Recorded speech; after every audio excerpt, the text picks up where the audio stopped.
तो जय हिंद प्यारे छात्रों, आपका एक बार फिर से स्वागत है आज के इस नए वीडियो पर। यहाँ पर मैं लेकर आ चुका हूँ कक्षा 10वीं आपका विषय विज्ञान का 1 दिसंबर का आपका पूरा पेपर। जैसा कि कुछ यूट्यूबर जो है आपको इस प्रश्न पत्र को टुकड़ों में आपको उपलब्ध कराए होंगे, लेकिन आज के इस वीडियो में एक एक क्वेश्चन यानी आपके रियल आंसर के साथ आपके विद सोल्यूशन आपको प्रोवाइड कराऊंगा। तो बिल्कुल यहाँ पे देख सकते हैं हर एक क्वेश्चन का आपको यहाँ पे आंसर दिया गया है।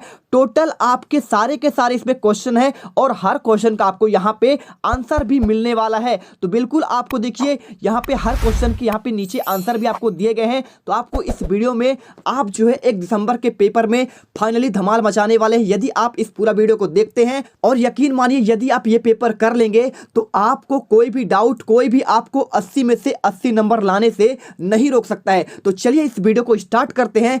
चैनल पर पहली बार आए हैं तो वीडियो को आपको दिल से लाइक करना है, चैनल को आपको सब्सक्राइब किए बिना यहां से जाना नहीं है, ठीक है। ये पेपर अभी काफी ज्यादा वायरल हो रहा है, इसलिए आपको सभी क्वेश्चन के सॉल्यूशन आपको मैं प्रोवाइड करा रहा हूं, ठीक है। तो बहुत मेहनत लगा है दोस्तों। तो चलिए स्टार्ट करते हैं। तो स्क्रीन पर आप देख सकते हैं यहाँ पे आपका जो है 3 घंटा समय दिया गया है। आपको पूर्णांक 80 अंकों का होने वाला है। आपको यहाँ पे इंस्ट्रक्शन पढ़ना है और यहाँ पे आपका पहला क्वेश्चन देखिए आपका सही विकल्प का आता है। क्वेश्चन क्या दिया है, आपको बताना है अलैंगिक जनन मुकुलन द्वारा होता है तो किसका होता है। आंसर आपको बहुत ही शानदार तरीके से कर देना है, यीस्ट में आपका सही आंसर होगा। सेकंड क्वेश्चन यहाँ पे देखिए, निम्न में से कौन सा मानव में मादा जनन तंत्र भाग नहीं होता है। तो आपको यहाँ पे आंसर किसमें लगाना है, 3rd नंबर शुक्र वाहिनी आपको यहाँ पे लगा देना है, ठीक है। तो आपको इस पेपर को करने के बाद आप जो है 1 दिसंबर के विज्ञान के पेपर में फाइनली गर्दा उड़ा देंगे। तो यहाँ पे तीसरा क्वेश्चन देखिए क्या लिखा है, स्वपोषी पोषण के लिए आवश्यक है। आंसर आपको यहाँ पे सब कुछ करना है 8400 जी हाँ, याद कर लीजिए व्हाट्सएप नंबर, क्योंकि अब चाहे आपका मैथ का सवाल हो या फिजिक्स केमिस्ट्री बायोलॉजी का, आपके हर डाउट हर क्वेश्चन का मिलेगा तुरंत वीडियो सॉल्यूशन, वो भी आपके सीधा व्हाट्सएप पर। बस आपको अपने फोन में डाउट नोट का 8400 व्हाट्सएप नंबर सेव कर लीजिए और चैट ओपन कीजिए। फिर जो भी आपका डाउट है वो सवाल के आपको फोटो खींचना है, उसे क्रॉप करना है और 5 सेकंड में उसका आपको वीडियो सोल्यूशन मिल जाएगा। क्लास 6 से 12 IIT, JEE, NEET, CBSE boards और सभी स्टेट के बच्चों के लिए। तो देर किस बात की, अभी जाइए और 8400 पर अपना सवाल व्हाट्सएप कीजिए और अपने सभी डाउट को आउट कीजिए। लिंक डिस्क्रिप्शन में है। क्लोरोफिल भी होता है, कार्बन डाइऑक्साइड और जल भी होता है, सूर्य का प्रकाश होता है। तो सभी आंसर इसमें सही हो जाएगा। इसके बाद आपका यहाँ पे चौथा क्वेश्चन दिया है, निम्न में से कौन सा लक्षण क्रिस्टलन जल युक्त नहीं होता है। तो सही आंसर आपको यहाँ पे नीला थोथा लगा देना है, ठीक है। इसके बाद आपका देखिए यहाँ पे 5वां क्वेश्चन क्या दिया है। यहाँ पे आपका क्वेश्चन पूछा गया है, निम्न में से कौन सा खनिज अम्ल नहीं है। तो आंसर आपको यहाँ पे साइट्रिक अम्ल में जो है आपका खनिज अम्ल नहीं पाया जाता है। बाकी आपका सल्फ्यूरिक अम्ल, नाइट्रिक अम्ल और यहाँ पे हाइड्रोक्लोरिक अम्ल इन सब में पाया जाता है, ठीक है। तो आई होप ये आपको वीडियो दिल से पसंद आ रहा होगा। यदि वीडियो पसंद आ रहा है तो दिल से चैनल को सब्सक्राइब करो यार, क्योंकि आपके लिए हमेशा जो है बोर्ड एग्जाम होने वाला है, प्री बोर्ड एग्जाम होने वाला है, उन सभी की यहाँ पे हम आपको आंसर प्रोवाइड कराने वाले हैं। इसके बाद देखिए आपका क्वेश्चन नेक्स्ट यहाँ पे 6 नंबर का है, पतले तारों में धातुओं के खींचे जाने की क्षमता क्या कहलाती है। तो जब भी आपका कोई तार हो उससे जब हम क्या करेंगे, खींचकर उसे तार के रूप में बदलेंगे तो उसे बोलते हैं हम तन्यता बोलते हैं। तो आपको यहाँ पे आंसर तन्यता लगाना है। आघात वर्धनीयता की बात करें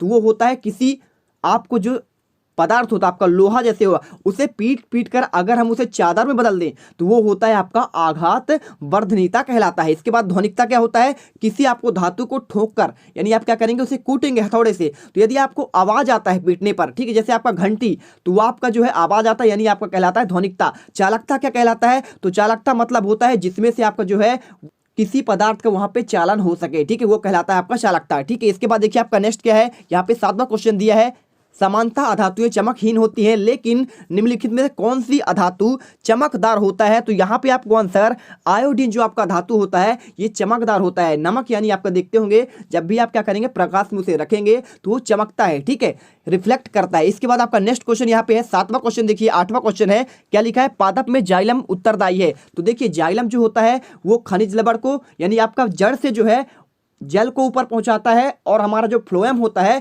वो खनिज लवण यानी आपका जल को उसे जो है पौधे के विभिन्न भागों में पत्तियों तक पहुंचाता है। तो आपको आंसर ये लगाना है। इसके बाद आपका यहाँ पे ये क्वेश्चन समाप्त होता है। क्वेश्चन में आपका सेकंड आता है रिक्त स्थानों की आपको पूर्ति करना। ठीक है, तो वीडियो अच्छी लगे तो दिल से बिल्कुल लाइक कर लो, क्योंकि यहाँ पे हम आपको 80 में से 80 नंबर देने आए हैं। इसके बाद देखिए आपका पहला क्वेश्चन क्या दिया है, वे अभिक्रियाएं जिनमें अभिकारक के बीच आयनों के आदान प्रदान होता है उसे कहलाता है, क्या कहते हैं। तो आपको यहाँ पे आंसर द्विस्थापन अभिक्रिया करना है। इसके बाद सेकंड क्वेश्चन यहाँ पे लिखा है किसी रासायनिक अभिक्रिया का समीकरण के रूप में प्रतीकात्मक निरूपण कहलाता है। आंसर आपको यहाँ पे रासायनिक समीकरण कर देना है। थर्ड नंबर का क्वेश्चन यहाँ पे देखिए धात्विक ऑक्साइड प्रायः डैश डैश होते हैं। आंसर आपको यहाँ पे क्षार की आपको लगा देना है। इसके बाद आप चौथा क्वेश्चन देखिए जल एक डैश डैश ऑक्साइड है, तो आंसर आपको यहाँ पे क्या लगाना है, उदासीन इसका सही आंसर होगा। इसके बाद देखिए चौथा क्वेश्चन क्या दिया है, चौथा तो हो गया। पांचवा भंगुरता प्रायः एक प्रमुख गुण है, तो आपको यहाँ पे लिखना है अधातुओं का। ठीक है, इसके बाद देखिए छठा क्वेश्चन क्या दिया है, थर्मामीटर एवं बैरोमीटर। ठीक है, थर्मामीटर आपका क्या है, आपका तापमान नापता है। बैरोमीटर आपका यहाँ पे आपका क्या कहता है, आपका वायुमंडलीय दाब नापता है। तो यहाँ पे आपको बताना है इसका क्या क्या प्रयोग होता है उसमें। ठीक है, तो वहां पे आपका होता है Hg यानी आपका पारा। ठीक है, इसका परमाणु क्रमांक 80 होता है। इसके बाद देखिए आपका यहाँ पे नेक्स्ट क्वेश्चन सातवां है मनुष्य में डैश डैश जनन होता है, तो आपको यहाँ पे लैंगिक जनन बताना है। ठीक है, इसके बाद आपका देखिए यहाँ पे थर्ड क्वेश्चन आता है, क्या आता है, सही जोड़ी आपको बनाना है। तो पहला क्वेश्चन यहाँ पे विद्युत के द्वारा अवघटन, तो आपको इसमें आंसर किसमें करना पड़ेगा, तो आपको बहुत सिंपल सा है, देखिए आपको मैं बता दे रहा हूँ यहाँ पे करके।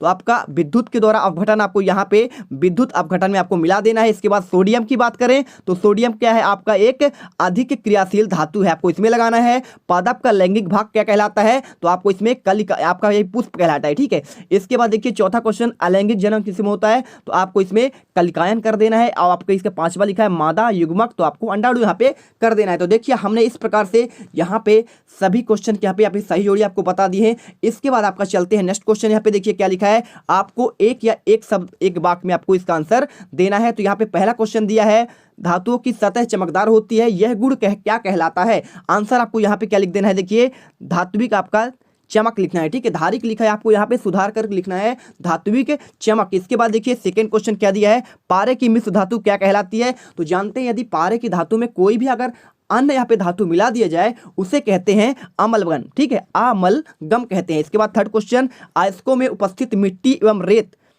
अशुद्धियां क्या कहलाती है। आंसर आपको यहाँ पे लगाना है गैंग लगा देना है। ठीक है, इसके बाद देखिए आपका नेक्स्ट क्वेश्चन क्या दिया है, चौथा वायु की अनुपस्थिति में होने वाली श्वसन को क्या कहा जाता है। आंसर आपको यहाँ पे अवायवीय श्वसन कहते हैं। इसके बाद देखिए आपका नेक्स्ट क्वेश्चन क्या दिया है, पांचवा दिया है पादप के वायवीय भागों के द्वारा वाष्प के रूप में जल हानि क्या कहलाता है। आंसर आपको यहाँ पे लगा देना है बाष्पोत्सर्जन। ठीक है, इसके बाद देखिए आपका यहाँ पे अथवा सहित आपको यहाँ पे हर एक क्वेश्चन दिया है जो आपके 1 दिसंबर के पेपर में पूछे जाने हैं। तो देखिए फटाफट पहले आप क्वेश्चन देख लीजिए, इसके बाद हम डायरेक्टली आपको आंसर प्रोवाइड कराएंगे। और आपको एक एक क्वेश्चन ऐसे याद करना है कि आपको 7 जन्म तक याद होना चाहिए। आप जो है यहाँ पे क्या है फाइनली गर्दा उड़ाने वाले हैं और पेपर में 80 में से 80 नंबर लाने वाले हैं। तो वीडियो को दिल से लाइक करिए और चलिए बढ़ते हैं यहाँ पे आपके क्वेश्चंस में। तो देखिए आपका ये पहला आपका देखिए पांचवा क्वेश्चन यहाँ पे क्या पूछा गया है, उष्माक्षेपी एवं उष्माशोषी अभिक्रिया का क्या अर्थ है, इसको आपको उदाहरण सहित बताना है। अथवा क्वेश्चन यहाँ पे प्रतिस्थापन अभिक्रिया क्या है, उदाहरण देकर आपको यहाँ पे समझाना है। तो देखिए पहले क्वेश्चन देख लीजिए, इसके बाद हम फाइनली यहाँ पे आंसर पर चलेंगे। तो यहाँ पे आपका नेक्स्ट क्वेश्चन नंबर 6 में देखिए यहाँ पे क्वेश्चन पूछा गया है श्वसन को उष्माक्षेपी अभिक्रिया क्यों कहते हैं, आपको इसमें अथवा सहित आपको बताना है। तो ये क्वेश्चन देख लीजिए। इसके बाद इसका अथवा क्वेश्चन क्या दिया है, यहाँ पे अपघटन की अभिक्रिया क्या है। क्वेश्चन नंबर 7वां देख लीजिए, क्रिस्टलीय जल में आप इससे क्या समझते हैं। तो ये सभी क्वेश्चन देखते जाइए। इसके बाद आपका इसमें अथवा क्वेश्चन है बेकिंग सोडा के आपको यहाँ पे दो उपयोग लिखना है। इसके बाद आपका 8वां क्वेश्चन यहाँ पे देख लीजिए, यहाँ पे बेकिंग पाउडर और धावन सोडा को गर्म करने पर कैसा अंतर आप करेंगे ये बताना है।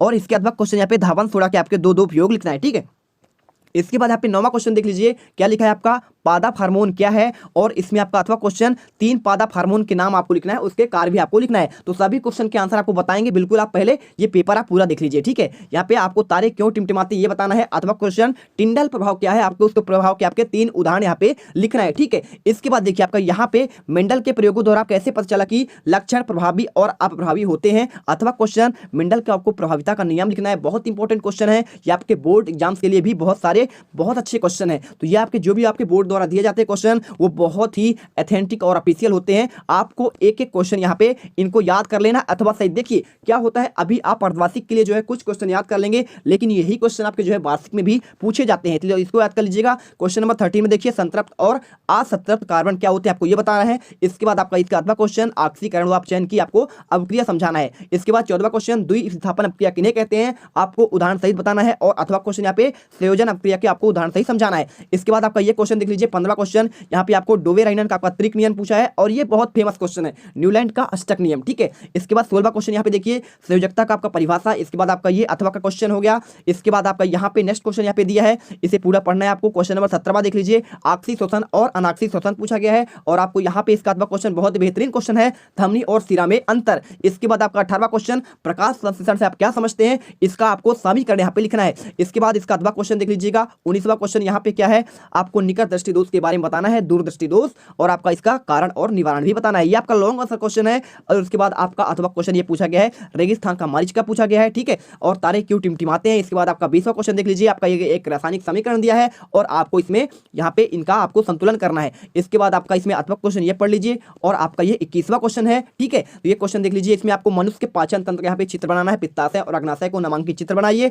और यकृत और अग्नाशय के आपके पैनक्रियाज के यहाँ पे कार्य लिखना है। इसके बाद आपका ये 8वां क्वेश्चन हो जाएगा, प्रजनन से आप क्या समझते हैं, प्रजनन में डीएनए द्विगुणन की क्या महत्व स्पष्ट आपको करना है। क्वेश्चन नंबर 22 देखिए, यहाँ पे आपको ये क्वेश्चन पढ़ लेना है, ये आपका जो है न्यूमेरिकल क्वेश्चन है और इसके बाद आपको यहाँ पे इसका भी आपका लास्ट क्वेश्चन यहाँ पे न्यूमेरिकल दिया गया है, ठीक है। तो इसके बाद चलिए यहाँ पे डायरेक्टली हम आपके इन क्वेश्चन के आंसर पर चलते हैं। तो आपका यहाँ पे क्वेश्चन नंबर 5वां आता है, देखिए यहाँ पे क्वेश्चन आपका दिया गया है, उष्माक्षेपी और उष्माशोषी अभिक्रिया से आप क्या समझते हैं। तो इसका आंसर आपको इस प्रकार से लिखना है और अच्छे तरीके से लिखना है जिससे आपके जो है पेपर्स में 80 में से ही 80 नंबर आ सके। तो आपको यहाँ पे 8वां क्वेश्चन यहाँ पे ये वाला करना है, प्रतिस्थापन अभिक्रिया क्या है उदाहरण सहित आपको। तो देखिए हमने सभी क्वेश्चन आपको अथवा सहित यहाँ पे आंसर प्रोवाइड करा रहे हैं, तो इसलिए आपको एक लाइक तो बनता है, ठीक है। तो जल्दी से लाइक कर दीजिए, इस वीडियो का लाइक आपका जो है 10K है, यानी 10,000 लाइक्स मुझे इस वीडियो के माध्यम से चाहिए। इसके बाद देखिए आपको ये आंसर लिखना है, तो आपको यहाँ पे पहले आपको इसका ये आंसर हो जाएगा और अथवा का आपका क्वेश्चन का आंसर आपका ये हो जाएगा, ठीक है।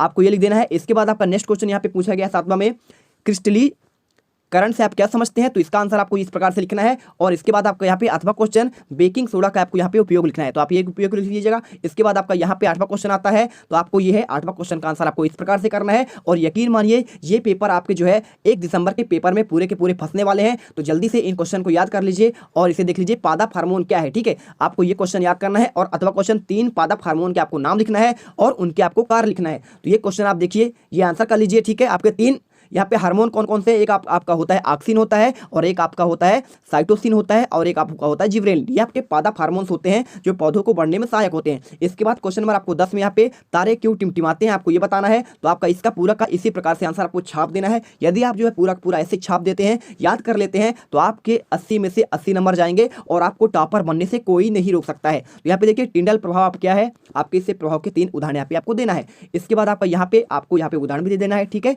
क्या होता है, एक कमरे पर किसी क्षेत्र से कोई आपका प्रकाश पुंज जाता है, वही आपका होता है टिंडल प्रभाव। इसके बाद आपका यहाँ पे देखिए क्वेश्चन नंबर 11 में आपको यहाँ पे मेंडल के आपका ये मेंडल वाला क्वेश्चन प्रभावी और अप्रभावी वाला करना है। इसके बाद आपको यहाँ पे मेंडल के आपके अप्रभाविता के आपका नियम लिखना है, तो यहाँ पे लिख देंगे। इसके बाद आपका यहाँ पे 12वां क्वेश्चन आता है, तो 12वां क्वेश्चन में आपको सहसंयोजी आवंत किसे कहते हैं, कार्बनिक यौगिकों के मध्य किस प्रकार का आवंत होता है, आपको ये आंसर लिखना है। और आपको इसमें इंपॉर्टेंट क्वेश्चन यहाँ पे आता है, साबुन एवं अपमार्जक में कोई आपको 2 अंतर लिखना है, तो आपको ये स्क्रीन पर इसका आंसर दिख रहा है। इसे इसी प्रकार से आप पूरा का पूरा पॉइंट बाई पॉइंट याद कर लेंगे। इसके बाद देखिए आपका नेक्स्ट क्वेश्चन यहाँ पे क्या दिया है, 13वां क्वेश्चन यहाँ पे दिया है, संतृप्त और असंतृप्त कार्बन क्या होते हैं। तो आपको ये क्वेश्चन का आंसर आपको इस प्रकार से लिखना है, ठीक है। इसके बाद आपका यहाँ पे 14वां क्वेश्चन है और 14वें क्वेश्चन का आंसर आपको यहाँ पे ये स्क्रीन पर आपको मिल रहा है, ठीक है, उदाहरण सहित। इसके बाद आपको संयोजन का आपको यहाँ पे अभिक्रिया बताना है और आपको यहाँ पे उदाहरण सहित आपको यहाँ पे आंसर लिखना है। तो ये देखिए आपको उसी प्रकार से आंसर दिया जा रहा है। इसके बाद आपका यहाँ पे डोवेराइनन का आपका यहाँ पे त्रिक नियम, तो ये आपका उत्तर सहित हो जाएगा। और इसके बाद आपको यहाँ पे न्यूलैंड का अष्टक नियम भी आपको यहाँ पे मिल जाएगा। तो आपको इस प्रकार से यहाँ पे न्यूलैंड का अष्टक नियम लिखना है, 3 पॉइंट में आपको यहाँ पे कंप्लीट करना है। इसके बाद आपका यहाँ पे संयोजकता की आपको परिभाषा यहाँ पे आंसर बता दिया गया है और इसके 8वां क्वेश्चन आपको ये बता दिया गया है, ठीक है। इसके बाद चलिए आपका नेक्स्ट क्वेश्चन यहाँ पे देखिए, आक्सीय शोषण और अनाक्सीय शोषण में यहाँ पे अंतर आपको लिखना है। तो आपको स्क्रीन पर ये दिख रहा होगा, बहुत इंपॉर्टेंट क्वेश्चन है, इसे इसी प्रकार से पूरा का पूरा रट्टा मार लीजिए। इसके बाद आपका धमनी और सिरा में ये क्वेश्चन भी बहुत इंपॉर्टेंट है, आपको ये स्क्रीन पर इसका आंसर दिख रहा है, इसे भी आप इस प्रकार से अच्छे से रट लीजिएगा। इसके बाद आपका यहाँ पे 18वां क्वेश्चन आता है प्रकाश संश्लेषण के बारे में, तो आपको ये आपको लिखना है और इसका आपको यहाँ पे समीकरण भी आपको इस प्रकार से याद कर लेना है, ठीक है। C6CO2 + 12H2O और यहाँ पे C6H12O6 प्लस 6CO2 + 6O2 यहाँ पे करना है पूरा आपको। और यहाँ पे 673 केल्विन यहाँ पे ऊर्जा निकलती है, ग्लूकोज, ऑक्सीजन और जल और कार्बन डाइऑक्साइड और जल और क्या होता है यहाँ पे क्लोरोफिल आपको यहाँ पे उपस्थित कर देना है। ऊपर यहाँ पे आपको लिख देना है क्लोरोफिल लिख देना है, ठीक है। तो आपको ये पॉइंट भी याद करके रखना है। इसके बाद देखिए ये बहुत इंपॉर्टेंट क्वेश्चन है। इसके बाद आपका यहाँ पे नेक्स्ट क्वेश्चन, तो इसके बाद आपका 19वां क्वेश्चन यहाँ पे आपको निकट दृष्टि दोष और दूर दृष्टि दोष के बारे में बताना है और इसका कारण और निवारण चित्र के माध्यम से बताना है। तो इसका आंसर आपको यहाँ पे आपको स्क्रीन पर दिख रहा है। इसी प्रकार से आपको यहाँ पे पहले निकट दृष्टि दोष के बारे में लिखना है और इसके बाद आपको यहाँ पे दूर दृष्टि दोष के बारे में आपको लिखना है और इसका ये कारण लिख देना है और यहाँ पे आपको निवारण बताना है, आपको यहाँ पे चित्र भी बनाना है, ठीक है। इसके बाद देखिए आपका यहाँ पे 8वां क्वेश्चन, यहाँ पे रेगिस्तान का आपका मरीचिका लिखना है। तो आपको चाहे तो ये भी आंसर आप कर सकते हैं या फिर तारे क्यों टिमटिमाते हैं आपको ये बताना है। तो आप इन दोनों में से भी कोई चाहे जो आपको अच्छा लगे उससे याद कर लीजिए। अभी आपके पास वक्त है तो जल्दी से पूरा देख लीजिएगा, ठीक है, पेपर के पहले। इसके बाद आपका यहाँ पे 20 नंबर में रासायनिक संतुलन करना है आपको। तो ये देखिए आपका इसका आंसर आपको इस प्रकार से स्क्रीन पर मिल रहा है, इसे देख लीजिएगा और इसके अथवा क्वेश्चन आप चाहे तो करें या फिर इसको नहीं करें, ठीक है। आपका ये इंपॉर्टेंट क्वेश्चन बहुत ज्यादा नहीं है। आपको 21वां क्वेश्चन यहाँ पे करना है, क्या करना है आपको यहाँ पे पाचन तंत्र का आपको चित्र बनाना है। आपको ये वाला आंसर है, आपको ये स्क्रीन पर दिख रहा है। आपको यहाँ पे यकृत और अग्नाशय के यहाँ पे कार्य भी लिखना है और ये आपको पित्ताशय और अग्नाशय के यहाँ पे ये चित्र भी बना लीजिएगा, ठीक है। इसके बाद आपका यहाँ पे देखिए इसके अथवा क्वेश्चन देखते हैं हम लोग। तो यहाँ पे आपको प्रजनन से आप क्या समझते हैं, आपको यहाँ पे ये क्वेश्चन इंपॉर्टेंट अगर है तो आप इसे याद कर लीजिएगा। इसके बाद आपको यहाँ पे 22वां क्वेश्चन दिया है, क्या दिया है, कोई डायरेक्टर। यहाँ पे देखिए आपका ये क्वेश्चन है और आपको इस प्रकार से स्क्रीन पर इसका आंसर दिख रहा है। आपको इसी प्रकार से पूरा का पूरा अच्छे से याद करना है। बहुत इंपॉर्टेंट क्वेश्चन होते हैं ये, न्यूमेरिकल क्वेश्चन भी आपको जो है बहुत जरूरी है आपको पेपर्स के लिए। इसके बाद आपका यहाँ पे 8वां क्वेश्चन देखिए, यहाँ पे आपको ये क्वेश्चन पूछा गया है आपको यहाँ पे, ठीक है। तो आपको इस कथन का अभिप्राय बताना है आ और आपको 2 क्वेश्चन है। तो यहाँ पे देखिए इन दोनों क्वेश्चन के आंसर आपको स्क्रीन पर दिख रहे हैं, तो इसे अच्छे से याद कर लीजिए। और यहाँ पे देखिए हम फाइनली जो है सभी क्वेश्चन के यहाँ पे सोल्यूशन कर लिए हैं। तो ये वीडियो आपके लिए बहुत ही ज्यादा इंपॉर्टेंट है पेपर की दृष्टि से, तो जल्दी से पूरा का पूरा पेपर्स आप याद कर लीजिए। मिलते हैं नेक्स्ट वीडियो पर। जय हिंद, जय भारत। वीडियो को दिल से लाइक कर दीजिए, चैनल को सब्सक्राइब कर लीजिए क्योंकि आपके लिए काफी मेहनत करते हैं तब जाकर ये वीडियो बन पाती है। नेक्स्ट आप कमेंट करिए आपको क्या चाहिए।